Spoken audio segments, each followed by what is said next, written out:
Welcome to the Common Man Football Show. My name is James Cobern, and today's episode we're doing another listener request. This is actually going to be sort of a short video. This is from Battlefront CC. He says, "Mind doing a breakdown of Jimmy G's high school and college analytics like you usually do for quarterbacks?" Let's do Jimmy G. Now, as you know, some of you guys are familiar with our work, some of you guys aren't. The terms I'm going to be using today are high school production data, college production data. All those terms are going to be in the description of the video, so if you're curious about the methodology with that data, you can check it there. But it's pretty much, the high school production data is basically formulated from data going back to 2004 recruiting class, and the FBS data is going back to the 1958 NFL draft class. So most of the stuff I'm doing is pretty self-explanatory, but if you're curious about what those production scores mean, you can just check the description in terms of the methodology for those types of scores. So when we get to Jimmy Garoppolo, the main thing I can really point to in terms of data is this high school production data. He had 11.70 high school production data score.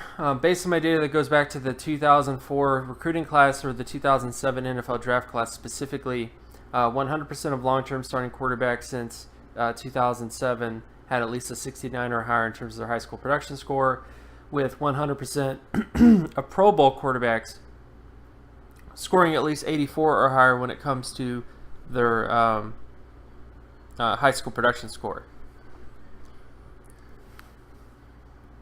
So Garoppolo in many ways would have to become an outlier if he was to become a long-term starter, let alone a Pro Bowl player when it comes to his high school production. It's not a very good light to be in, on top of the fact that the only other production he has in college is FCS production. And as I've already kind of made it clear, at least with some of you guys, the FBS production scores that I use are FBS production only. And as much as I would not mind, plugging in a quarterback from the FCS level into the FBS formula, there's so many variables involved. Like, again, you're talking about taking a player who plays at a lower level competition and putting it up against higher end competition. And there's just too many variables involved to actually do that. I am currently working on building a database of quarterbacks going from the FCS level. The biggest challenges I have is the fact that I have to really think outside the box because there's so few FCS quarterbacks that become NFL quarterbacks or successful NFL quarterbacks compared to FBS that I just run into an issue of not having a large enough sample size to where I'd actually have to get every single quarterback at the FCS level, go get all their data, then get all the data for the guys in 2015, 2014, so on and so forth. So it's just going to take a while, is all I'm trying to say, for me to get a large enough sample size to actually say any shape or form in terms of FCS production, because I at least want to get all the way back to guys like Tony Romo and Kurt Warner, because those are probably the most successful examples in the last 20 years or more. Kurt Warner was a guy who played FCS level football, and of course Tony Romo played FCS level football. So those are probably like the two best examples of high-end quarterbacks who ended up having relatively good NFL careers. But I have to get a sample size that goes back all the way and do the same methodology as the FBS level, and that requires a lot of time. It requires a lot of work, and it's not to say that I don't like work. It's just that I can't do all that work in a timely manner. Unfortunately, I can't really say much of anything about Jimmy Garoppolo's FCS production. But what I can say, again, is his high school production is just not looking very good. He also played in the NFL for a minute. He did have a couple starts before he got injured last year. But again, everybody needs to keep in mind again, I'm not going to take a quarterback who only plays like 2 games or 3 games or however many games he had, which is a very low amount. I'm not going to take a guy like that and compare it to other players But yeah, it's too small of a sample size to really say either way about Jimmy Garoppolo as well, because again, I can't compare a quarterback in terms of their statistics.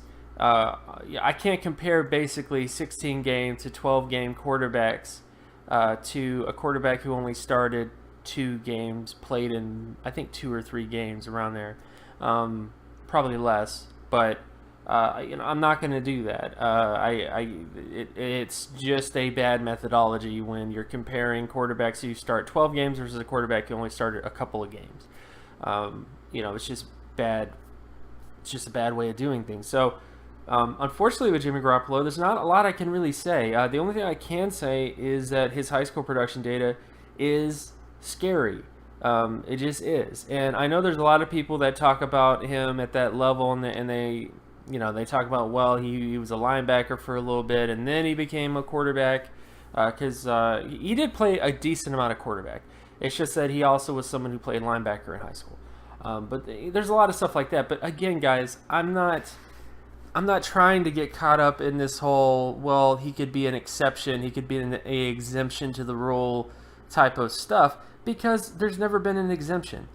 This is what the data is. Every single Pro Bowl player performed at this level in high school. Every single starter performed at this level in high school. And Jimmy Garoppolo with an 11.7 production score at the high school level, there's never been a long-term starting quarterback, let alone Pro Bowl quarterback, who performed that way at the high school level. And eventually you have to go, this is a pattern that I'm going to pay attention to. So, again, unfortunately, I just don't think that Jimmy Garoppolo has a very good shot becoming a long-term starter, let alone a long-term Pro Bowl player, because of his high school production. And if he becomes an outlier, he becomes an outlier. I mean, there's always a possibility that there's a quarterback that could end up becoming an outlier despite what their data says about them at the high school level.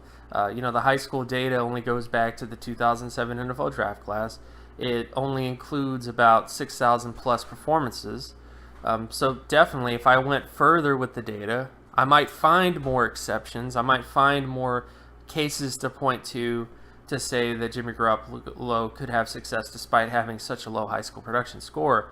But because I just haven't seen it, it hasn't showed up since 2007, I just can't say that Jimmy Garoppolo has a very good shot of becoming much of anything because he has such a low high school production score. So again, my name is James Cobern. You can find my work at draftcoburn.wordpress.com. You can also follow me on Twitter at Geometrics. And if you like this content and you want more content like this, be sure to leave a like and subscribe. Share this video as well with anybody that you know, and I'll talk to you guys in the next video. Peace.